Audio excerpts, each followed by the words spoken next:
Hey, I'm Brie, and this is my sister Jules. I'm an English teacher. And I'm desperately trying to swipe this fruit fly away from me. No, there's a fly in here too. Together, we drink wine as we unpack the brilliant writing of the hit 90s sitcom, Boy Meets World. Cheers! Cheers! Clink! What are we drinking today, Jules? So today we are drinking a Chardonnay from Simi, Simi. It's a 2022 Chardonnay. It retails for about $20. You could find it in your grocery store or local wine store, I believe. It was less than that for me. It was like probably 16 around there. On the website you can get it for 20. So I would say go to your local store for this if that's what you're looking for. I do believe I paid less as well. Yeah, I think I paid like 17 with tax. According to the website, this wine features flavors of apple, pear, and stone fruits with hints of citrus and tropical notes. Toasted sweet oak, vanilla cream, and baking spice complement a rich, round mouthfeel with balanced acidity and a touch of minerality on the finish. Did you get any of that? No, I have to be very honest. My face says it all. I'm sorry. Well, is it the Chardonnay or is it Chardonnay? Maybe it's Maybelline. It's Chardonnay, maybe, that I don't like. I'm not the biggest fan of Chardonnay. It's probably lower on my list. Like the Chardonnays, Rieslings are probably at the bottom for me. But for a Chardonnay that is relatively on the cheaper side, I don't mind this. I can easily drink this. No. There's a taste in here that I can't put my finger on. I have this nail polish remover that has gone bad, if that's possible. Like, it doesn't take nail polish off anymore, and it smells funky. It smells like it turned, like the way milk turns, like, and that's the vibe of this wine. I gotta say, I don't agree, but maybe I got a bad bottle or something. Maybe, yeah. I will say though, for those that do like Chardonnay, this particular wine pairs well with all of my favorite foods: Caesar salad, potato leek soup, New England clam chowder, Dungeness crab with drawn butter specifically, chicken piccata, and lemon or shrimp risotto. Okay, what the hell is Dungeness crab? Isn't it like a really big crab? Let's see. Dungeon crab. They kind of look like blue crabs, but they're bigger. Huh. No. This wine tastes like I am licking between the toes of a person who has been wearing Tevas all day. I think you got a bad bottle. It really is not bad on my side. Ooh. Sorry, Simi. Yeah, I don't like it. Sorry. Okay. Let's get into it. We're on episode number 6 of season 1 of Boy Meets World. The title, Boys II Mensa. Do we get the reference? Should we explain it? Yeah, please explain it, because I did not get the reference. Boys II Men. Do we know the band? Do we understand the group? Yes. Boys II Men? Oh, yes, of course. Mensa is the Genius Society. It's the world's largest and oldest IQ society. I was a server at a restaurant, and one of the servers there, his mom, I think, was a Mensa member. Basically, if you're a member of Mensa, you are like a certified genius. According to the website, in order to join Mensa, you have to take a Mensa-approved intelligence test that has been properly administered and supervised. And on that test, you need to attain a score that places you within the upper 2% of the general population. So it's the top 2% of geniuses in the world. Wow. What do they do with their combined powers? Yeah, that's a good question. I think they just like probably go to conferences and just like just sit around and suck up each other's awesomeness. Yeah, I'm looking at their website, and they're like, the front cover is a bunch of them, and I'm like, wow, these are what geniuses look like. Whoa. And they look like literal regular people. Yeah. Synopsis: Cory cheats on an intelligence test. Air date, October 29th, 1993. So it was right around Halloween, and they do make a few Halloween references in this episode. I did kind of appreciate that it wasn't like a Halloween episode, mainly probably because this show will give us the best Halloween episode of any series ever later on. It was written by a new writer, Jeanette Kotichas Burley. I don't know how to say her name. New writer, We'll see how we feel about her. They have a lot of writers on this show. Directed by David Trainer, yet again. Viewers. Highest number of viewers since the series started, 21.3 million. What were your first impressions? Again, not one of the stronger episodes, but I still enjoyed watching it. Yeah, same. I'm very much like eager to move forward and get to the later seasons, but teaching moments, references to, Moby Dick, things I loved as an English teacher. So let's get into it. So we start off in the classroom. Cory's wearing a clown nose. I don't know. I have high expectations for this show. So I'm like, really? Cory's wearing a clown nose because he's the class clown. Yeah. Well, it's like foreshadowing the entire episode, right? He's the class clown, but suddenly he's a genius. I just want it to be smarter. It's just, it's a little too on the nose. On the nose. Get it. Okay. So Minkus has written a haiku about Herman Melville's Moby Dick. Specifically about Captain Ahab's obsession with the great white whale. This is now the second poem that we've heard recited by a young child actor on this show, and they are very good at it. Very good, yeah. Minkus goes, "The calm blue ocean. Sun lights up the monster's eye. He sees me. Whale food." Brilliant. And Feeny just goes, "It works on so many levels." Where the hell is Topanga? Yeah, I don't know. Sean calls Minkus a brown noser, and he just goes, "Troglodyte." Do you know what a troglodyte is? Immediately I had to pause it and look it up. Never heard that word before. I also didn't know what a troglodyte was. I thought of trilobite. In prehistoric times, a person who lived in a cave, and therefore it's also a word used to describe a hermit or a person who is willfully ignorant. That is a cold diss. So Feeny gives both Cory and a Mr. Lewis C's on a test, but he tells Mr. Lewis, "Good job," and he tells Cory, "Not one of your better efforts." He said that Mr. Lewis worked hard for that C, and, Cory, I'm not giving you a compliment because you waste your efforts on being a class clown. What'd you think of that moment? Yeah, no, I mean, I thought that was pretty profound and important. But I can also understand Cory's perspective. I would be annoyed, like, oh, this kid's getting better treatment than I am, but I understand Mr. Feeney's point completely. That is a major part of teaching. Not every student needs the same thing, and not every student should be approached the same way. Equity, not equality, right? So, we have talked about the other side of that, among my coworkers and stuff, about how, like, it can make a kid feel a certain type of way too if you go too far in the other direction, where you praise a kid for getting a C. You can kind of make the kid feel like, well, the expectation is that, this is the highest you can get or the best you can do. Right. So you have to be careful about walking the line. I have a very vivid memory of maybe 6th grade or 7th grade. And we had one kid in our class that didn't apply himself at all, ever. He almost always failed tests, not because he wasn't capable, but because he would just be sleeping during them, which is very upset because I knew how smart he was. And one time he got like a 70 or an 80 on like a math test. The teacher like called it out, was like, "You did amazing." And we all did like a round of applause, and he was so excited. So interesting, the sleeping during tests. Like, I am naturally so nervous with tests, and like I take them so seriously. So I'm like, he must be so nervous that his brain just shuts down and he falls asleep out of stress. Like, I just can't imagine being like, I don't care about this at all. I'm just going to take a nap, I've never had a kid sleep during a test, so maybe that's why I'm like, I don't know. That's a very interesting reaction to having an assessment in front of you. Yeah, well, I mean, he was going through stuff at home, so I think tests were the least of his concerns. See, that makes a lot of sense. I had a student that could not get something in on time, just couldn't do it. Everything was always late. And the thing with the student was like, I'd be like, all right, I'm going to get it on Thursday. New deadline. Thursday. You're going to get it to me on Thursday. Thursday would come, Thursday would go. I would not have the assignment. So this would go on and on and on. I would get assignments like months late. It was like honestly ridiculous how late it was. Like, and I would usually be like, listen, real world, the project is done.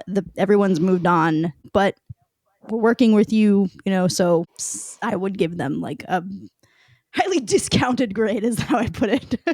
But they would get the grade. So I recently had them, they were late on the assignment, and I said, listen, it needs to be in on Thursday because here's the deal. And I like laid out for them, like, if you wait until Monday, this is why I can't grade it that day. And here's why at the end of the day, like, if you don't get it in by Thursday, like, I'm done and I'm not going to grade it. And we're moving on or whatever. And they got it in. They got it in on Thursday night. They got it in on the first, like, next due date I gave them. And you were like, yeah. I literally, like, we had a similar moment where I was like, good job. And, like, the people around them were like, yay. And so, yeah, I totally believe in that. Like, setting, the right expectations for the right kids and allowing them to meet those expectations is important. Not every teacher needs to be the, like, softy, lovable. Like, sometimes you need kind of a hard ass like Mr. Feeney, and it's okay because you have another teacher to go to for love and hugs, and he's just the one that's kind of a hard ass and he pushes you, Yeah. We're in the hallway. Cory and Sean find the answers to the next day's IQ test. We certainly didn't take those. I don't remember ever taking that. I feel like those seem a little bit outdated now. There's lots of different ways to be intelligent, and it comes out in different ways. If there's anything that I have taken away from being a teacher for the years that I have, it's that everyone has their own brand of intelligence. I truly believe that every single person is brilliant. And I'm always fascinated by dyslexia because, I just find it really fascinating that someone's brain is just experiencing space so differently than mine is, because I'm 100% not dyslexic. Like, I'm an English teacher, so reading was always something that was, like, easy for me.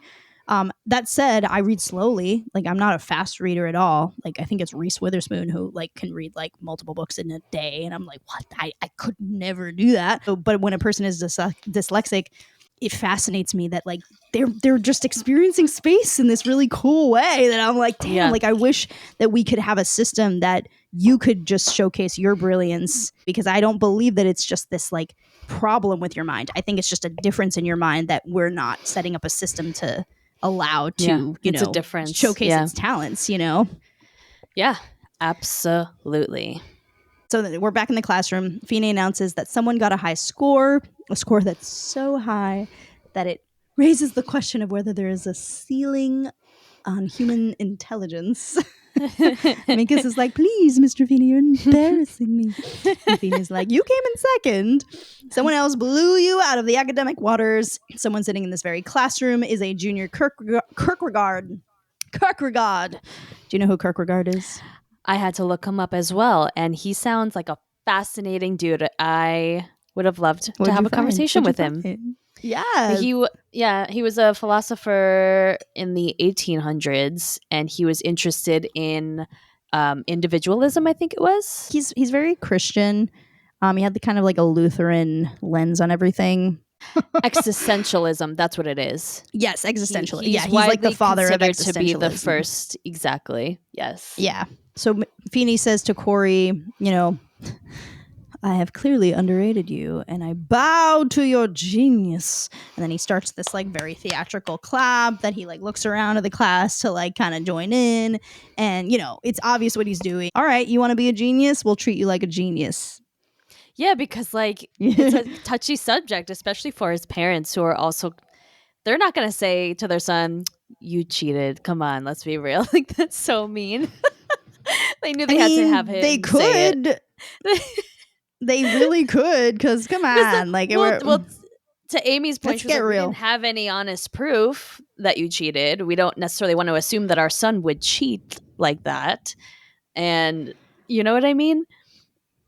I know what you mean, but getting every single answer right, like, I don't know. I get that we need, like, an episode of TV, and I thought it was done, well, but if a kid that I knew was not a genius got every single answer right, I'd be like, dude, what the hell? Like, well, no, they obviously know. Like, what happened? They obviously know he cheated, but they're not going to tell him that. He's a kid. I hear you, but I'm also like, he says, like, I'm smart enough to know that you know that I'm not a genius.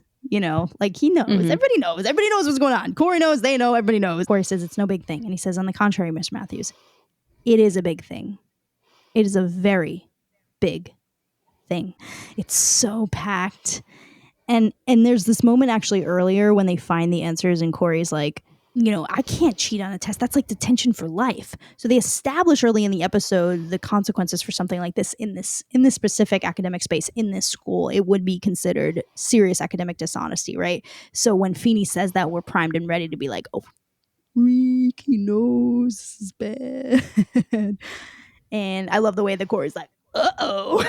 Like, he knows. Ruh-roh. So we're in the living room. Eric is going to help Morgan pick out a Halloween costume. I wrote a note about how I feel like the kids in this family are entitled and the parents feed into it. What do you think? Yeah. I think so. No, that makes sense. I wasn't thinking about it until you said it, but yeah. Right? Definitely. I want these.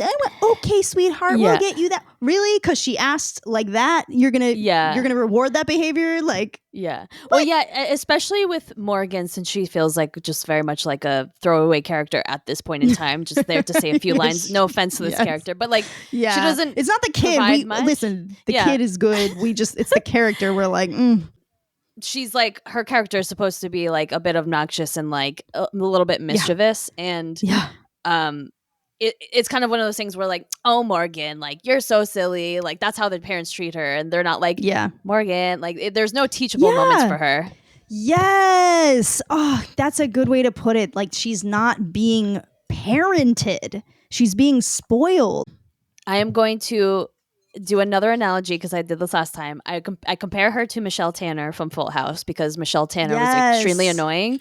And that was a whole plot line for a while. So from when the first episode aired, she was like literally a few months old. She was so little.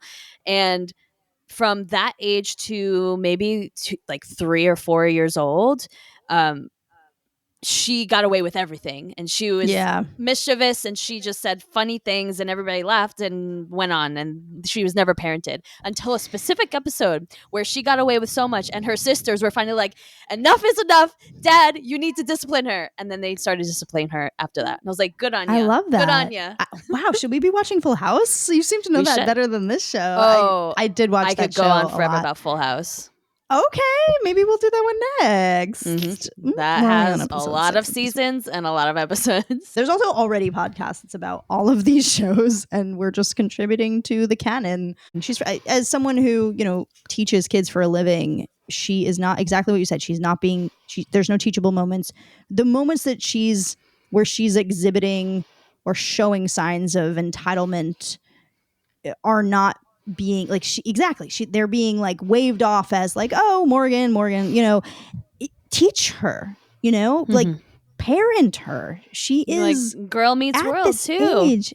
Yes, she's at this age where it's like, this is the time, this is the time to get to her and explain to her like, Cory's getting a lot of attention. He's getting a lot of lessons being taught to him on a daily basis. And I get that he's the main character, but it's frustrating to watch these other characters. And Eric gets moments too. He has teachable moments as well, but Morgan is just tossed off. But it's not consistent, right? Because like, if Cory's learning lessons from his parents every so often, his parents should be teaching lessons to all their kids, all 3 of them. Exactly. And like, I wonder if people watched the show and they were like, yeah, this is realistic. Like, my parents totally didn't parent our youngest, like I feel like I hear that sometimes about the youngest, like the parents gave up and they were just like, whatever, let them have whatever they want. So Eric is going to help Morgan pick out a Halloween costume because Morgan always gets what she wants.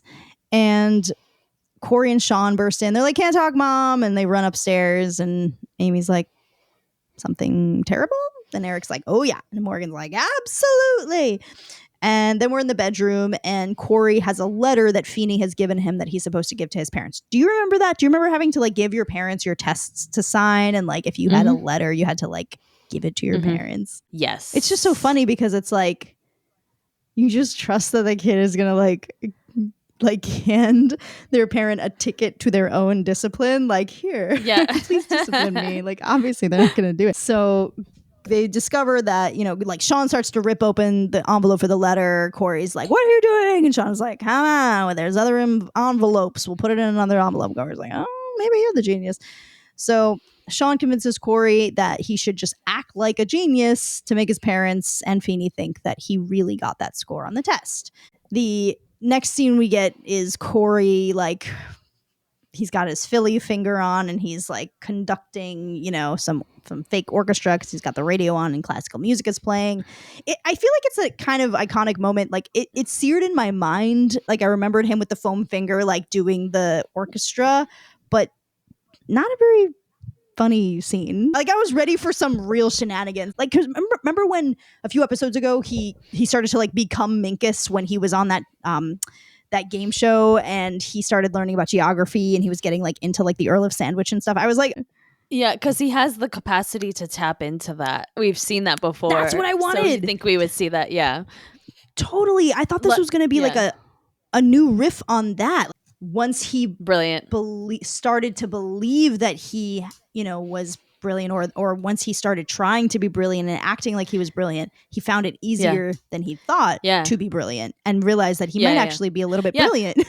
Which also would tie into the very beginning of the episode where Mr. Feeney's like, I awarded Mr. Lewis because he tried. Yes. AKA, you're not trying hard enough, Cory. Exactly. I see the potential. Exactly. Mr. Feeney knows his potential. It's in there. He knows Cory's very intelligent, but he refuses to apply himself. And if he like if he like just like honed into that and was like, I am a genius, like I'm gonna study all these things, I'm suddenly gonna be very interested in philosophy and philosophers and math and science and all of these things, like that would be funny. Well, would it be funny? I don't know, but it would be great. I would love it. As a teacher who always wants to see kids like tap into their full potential, it would be very satisfying for me. I'd be like, yes, Feeney, you saw it, and then he did it, and now he's directing his energy into places that are like gonna actually contribute to our society. Because I don't know, maybe that's some propaganda stuff, but I do kind of subscribe to that a little bit. Like, contribute, like, make your mark. So Amy's like, why are your IQ scores up here and your report cards like way down here? Cory's like, you're seeing a flaw in the public education system. I didn't fail the system failed me. Morgan comes in as a zombie. We find out she's going to be a zombie for Halloween. Eric kind of convinced her to be a zombie. I guess we're trying to like riff on this theme of, you know, not being who you actually are. We're back in the classroom. Cory and Sean do this hilarious back and forth where they conclude that nothing is their fault. Sean's like, Cory, you didn't tell them that you were a genius. Feeney did. And Cory's like, I didn't tell Feeney I'm a genius. The test did. Sean's like, you didn't ask to take the test. And Cory's like, they gave it to me. And then Sean's like, and you wouldn't have seen the answers. And Cory's like, if they didn't give us detention. And Sean's like, we're innocent victims. Nothing we do is actually our fault. I had a moment in class once where, so I'm doing the announcements and I do my thing where I'm like, okay, put your phone down for a minute. Please focus on me. I'm about to give announcements, right? Of course, I have one kid who doesn't put his phone away. He just is on his phone. And I give the announcements because I've had it back and forth with this kid a million times. And I'm like, you know what? I'm just going to let him feel the consequences of his own actions. He's not going to hear the announcements today. Fine. So I give all the announcements. As I'm in the middle of speaking, I'm in the middle of a sentence. The kid, full volume, says something to the person next to him. I'm clearly in the middle of talking.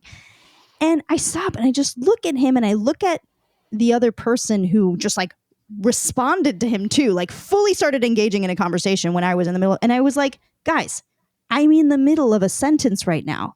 And you know why this just happened? I don't even think that you meant to interrupt me. I think that you really didn't know that you were interrupting me because you were so distracted by your phone. And the kid who wasn't on the phone, the other kid who responded, was like, well, it's not our fault that we were born into this generation where we all have cell phones.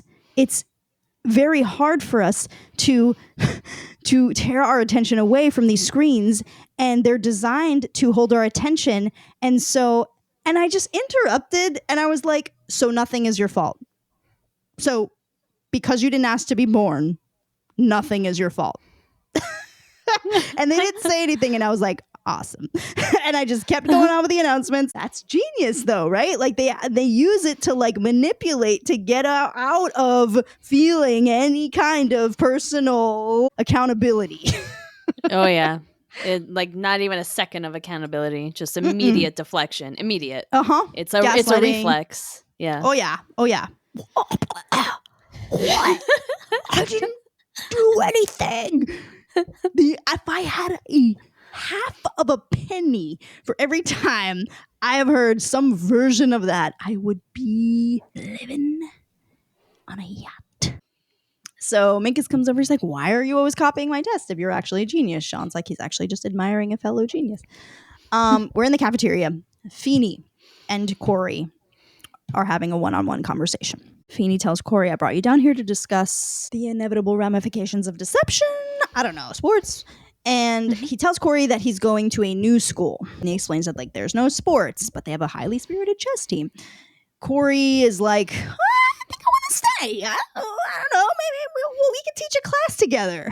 Feeney says, no, the school board, is very committed to making sure that every student is getting, what they deserve. And you are a genius and you need to be in this school for geniuses. This is when Cory levels with Feeney, and I'm like, thank you, Cory, for being like the most adult of anyone so far. And he's like, Feeney, I'm smart enough to know that you know that I'm not a genius. And Feeney's like, it doesn't matter. What matters is that you are no longer in my class. And I love this. I love it.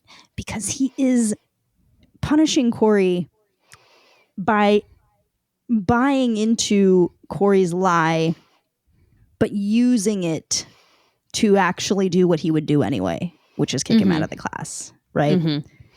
It's quite brilliant. It is. And he does that thing where he like walks over and he's about to walk out the door, and then he turns and he points to this like skeleton decoration that's on the wall, and he says, don't you love Halloween? No one is what they seem to be. So we're back in the bedroom. Sean walks into Cory's bedroom. Cory shoots him with a bunch of Nerf balls and says, I'm leaving. I'm going to another school. This is all your fault. And he does mention that he has to take another test, though, to get into the school, which I thought was kind of dumb. Like, really, Cory didn't even think, like, well, you're not going to have the answers to that test, so how are you going to pass? Like, And so it takes Sean to be like, take the test. Do your best. They'll find out pretty quickly that you're not a genius. So now we're in the living room. Cory's taking the test. There's this British woman from some kind of Mensa society. Cory takes the test. He is of average intelligence for a 6th grader. British woman who's in charge is like, you don't think I know what you're doing? You cheated. And Cory's like, yeah, I cheated. Yep, you're right. And she's like, this is very common with geniuses. They will cheat because they don't want to leave their school. They don't want to leave their friends. He's like, no. That's not what happened. I thought that was funny. So he finally admits he cheated on the original test. Alan and Amy are like, we know. They decide, all right, he's grounded 2 weeks. But Alan says starting after Halloween. What do you think about that? I don't know what I think about that. It's one of those things where it's like, oh, that's sweet. They're not going to like totally come down hard, ruin his life, come down hard. But right. I don't know. I guess I don't know that bothers me that he did that, because to me, I didn't really feel any real stakes with what he did this episode. I would have appreciated if there was some kind of Halloween dance or like something that Cory wanted to do on Halloween. And maybe like he was planning on telling them after this dance or whatever it was. But he just didn't want to tell them before because he knew he'd be grounded and he knew he wouldn't be able to go. And then when he told them anyway, he was like, I can't hold the lion anymore. Like, I have to tell you, and I don't even care if I can't go to the dance because like I just feel so guilty. And then if they were like, you can still go, I think I'd be like, oh, that was sweet of them. Yeah. And right? Like it would have hit harder. Yeah, like when he said that, to be honest, I was like, oh, I forgot it's Halloween. Right? So yeah, it was kind of a like, okay, cool, Dad, thanks. We don't really care. So we're back in the classroom for the sort of like, I guess it's the final scene. It's not like the button yet. So Cory says, I guess I thought I had to be a genius to earn your respect. He says that to Feeney. And Feeney's like, all my students have to do to earn my respect is try their hardest, which was made apparent when he told Mr. Lewis, good job for the C. And, so Feeney's like, all you have to do is, try your hardest to earn my respect. Cory says, I guess that's why I didn't bust Rick Lewis for failing the Sweets math quiz. And Feeney says, that's right. He did the best he could. He just didn't understand the material. I consider the failure mine. and I will try my hardest to make sure Mr. Lewis understands the next assignment. And that is when I was like, and you got me, Feeney. You are a fantastic teacher. Because that is wonderful. what real teachers do. Absolutely. Real teachers put it on themselves when their kids don't do well in the class. 100%. And that's why I'm like, I know that I'm a decent teacher, because 100% that's what I do all the time. If my kids don't know something, it's my fault. Yeah. And it's also, especially at the type of school that you work at, it's more than just about the material that you're teaching. It's more holistic, right? Yep. So you get more involved, even if it's outside the curriculum that you're teaching. Yep. And the school at large does. And most, all schools should do that. Learning. Absolutely. So we get the button. We're in the living room. Morgan's answering the door and giving candy out on Halloween because that's safe.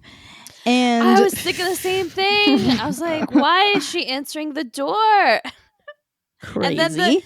And then we don't know how old they are because they're wearing masks, but these men just come inside to get candy. I'm like, I know. So she gives them candy bars and gives 2 to herself. Also, they're giving out full, complete candy bars. How much money?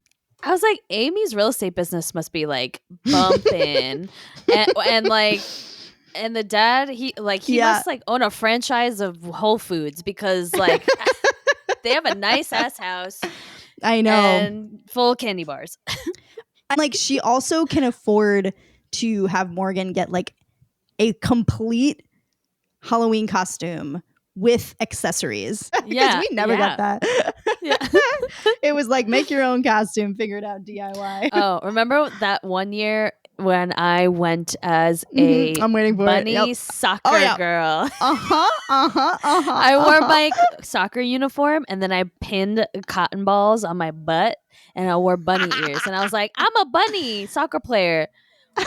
Kids are so weird. I don't even know. My favorite book was Bunnicula. I had a thing for bunnies. I don't know. Do you guys remember Bunnicula? I never read it. I just liked the cover and imagined what the story was. Do you ever do that with a book? Where you just I think I did that too. You convinced yourself you read it, but you didn't. You just saw the cover and then were like, this is what I think happens. Yeah. Oh, for sure. Especially as a kid, because I used to sit. I had to go to school before school. So I had to sit in the library for 30 minutes. So I would just stare at the covers of books. Oh, I remember that. I stared at the cover of The Giver for 2 or 3 years straight, and I still have never read it. Actually, I probably did, but I don't remember. That's what a lot of my students will say. They'll be like, yeah, I think I had to read that, but I don't remember. And I'm like, how do you really? You don't remember? How do you not remember? I'm an English teacher, so clearly I remember books, but that's crazy. I'm like, how could you? But that says a lot about, if you're not getting immersed in it, maybe you're just decoding the words, right? You're just reading word. You're not actually getting immersed in the story. That's how I read. I didn't know how to read until I was in high school. The only books that I remember, this is the first time I'm realizing this. The only books that I remember that I read up until 8th grade are Shiloh and Tuck Everlasting. And the reason I remember those 2 is because we read the book and then watched the movie right after. That's why I remember it. So you remember the movie? Yeah. I think Harry Potter was I definitely saw that in my head. I experienced that. That was the first time. Actually, no, it was the Chronicles of Narnia actually that I felt like I lived through. And I think that's what the difference. I think kids that grow up loving to read have that somehow unlocked for them, where they're able to get into the words, and for most people that starts by having parents or guardians read to them when they're young. So most of the time people who love reading will say that when they were younger, so and so read to them. The words on a page are not like words spoken. Learning how to read is not just learning how to decode words. It's also learning how written words sound when they are put together. Do you want to know what my first book was that unlocked my reading capabilities? Yes. Twilight. That made me realize oh, this is what reading is. Yes. And retaining it and understanding the story and seeing it all happen in your head. And that, it just moved on from there. After I read Twilight, I suddenly knew how to read, and I retained every single book I read in high school. But to be fair, my English teachers in high school made me read like some of the best books ever. So they were all you had amazing. great books. You read Absolutely True Diary of a Part-Time Indian, Perks of Being a Wallflower. What else? We read Dark Dude. We read Sloppy Firsts. We read Sold, which will stay with me forever. Even the Shakespeare plays that we read, the only ones I read were Midsummer, Hamlet, and Macbeth, and I really enjoyed those. Those were great. One Flew Over the Cuckoo's Nest. No. Wow. One Flew Over the Cuckoo's Nest. I remember really enjoying that one. Catcher in the Rye, The Odyssey. Very good. You liked The Odyssey? I did. Wow. A lot of kids don't like that one. Interesting. My experience in English classes for all 4 years was so important because people like me who don't like reading, we don't know anything about good books, and we may or may not be interested in literature at all, need to read something and need to talk about literary devices and stuff like that. And reading books that are very good but maybe easy, and I'm using air quotes, easy to read, accessible is the word I'd use. Helped me tremendously, right? Something like Twilight, which I wouldn't say is like one of the best novels ever written, but it was a very good story for young readers to read, and it was so easy for me to get like wrapped up in it that it's almost kind of like training myself how to read properly and like stick with it. Exactly. Totally. So I found myself always being so excited to read the next book in English because it would be like my escape. Like, oh, I get to like be in another universe for a little bit. And I worry if I focus too much on classics with the kids, I'm going to kill their love of reading, and I don't want to do that. But then, so like with my freshmen this year, I had them in like independent reading groups. And I had one group reading The Hate You Give, I had one group reading Absolutely True Diary, and I had a third group reading Perks of Being a Wallflower. And I love that book. They got into it. Like they all read the complete books cover to cover, which is a big deal for a teacher to have every kid in your class read the book from cover to cover. That's not common. Not in an English class. You get a lot of kids who fake it, like they just read the summaries and they come in and they do the quiz, whatever. Yeah. I as you were talking, I remembered that we also read Curious Incident of the Dog in the Nighttime, and I remember that. I read that this year with my freshman. Blowing my mind. I loved that one. But I to your point, story. For a classroom filled with people like me who don't necessarily like to read, we could take it or leave it. Everybody read the books. I don't remember there being somebody who just like didn't know what was going on. Like everybody knew what was going on because we would have conversations in class. The teacher would be facilitating conversations with us about what happened, and the stories were always fascinating that we all wanted to talk about it, and nobody wanted to be left out. They're like, oh my God, what happened in this book? I have to read it. And I'm like, yeah, you do have to read it. It's the class. Right. It's the class. It's the homework. You do have to read it. Yeah, that's actually my favorite thing as an English teacher. It's like my sick pleasure that I get out of like when I can tell that a student didn't read, and then the rest of the class is like, oh my God, page whatever, blah blah blah blah blah, and I can just like see that one kid who didn't read is like, wait, what happened? And I'm like, yeah, you should have read. You should have done the homework.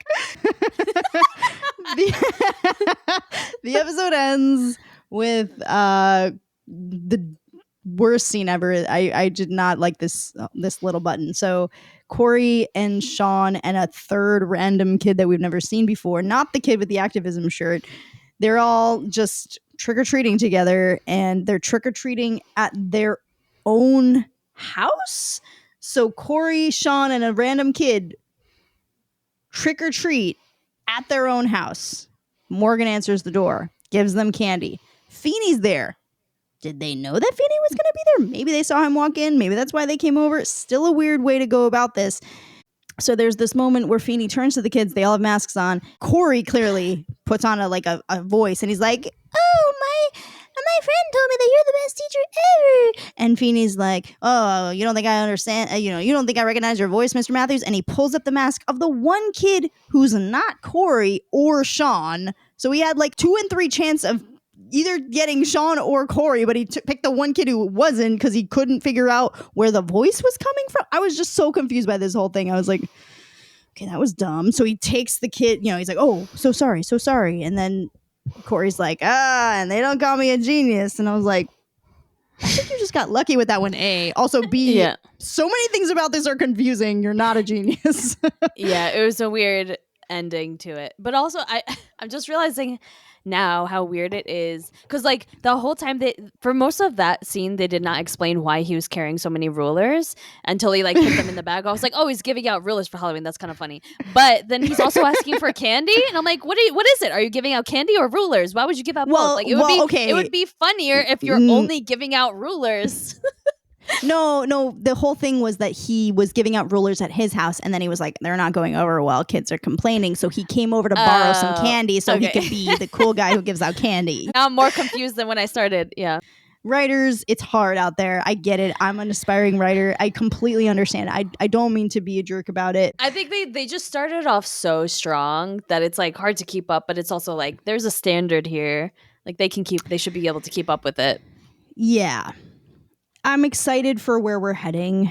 I know the show just gets ridiculously good as we keep going on, and I'm just like, all right, let's move through. Let's get to the next episode. Let's get to the next season. To be honest, like since it's season 1, they could be trying out a lot of things. They kind of have the ability to do that and see what people like, see what's resonating with people. Like clearly Beavis and Butthead is killing, so who knows what else is gonna interest people. Oh, what is going on with the audience going wild about Beavis and Butthead? The 1993 was a weird time, I guess. I don't know. Let me see where Beavis and Butthead aired. I wonder if it's the same network. Like the same studio. I don't like this wine, and this is my 3rd time pouring myself a glass, so I don't know what's going on. Simi, what are you putting in the wine? Simi in the well. Simi in my well. That is what I said in the grocery store, and you didn't laugh because you didn't hear me. It was crickets when I started singing it alone in the grocery store. Okay, Beavis and Butthead. The network is MTV, so I have no idea what's happening there. Takeaways. Did you learn anything? To be honest, I did not learn much this episode, but I mean, what I do find interesting about this episode is letting Cory figure out his own mistake, which is a common theme in this episode, in this show in general, of like not necessarily calling him on his shit outright, but kind of like let his, the consequences of his action play out.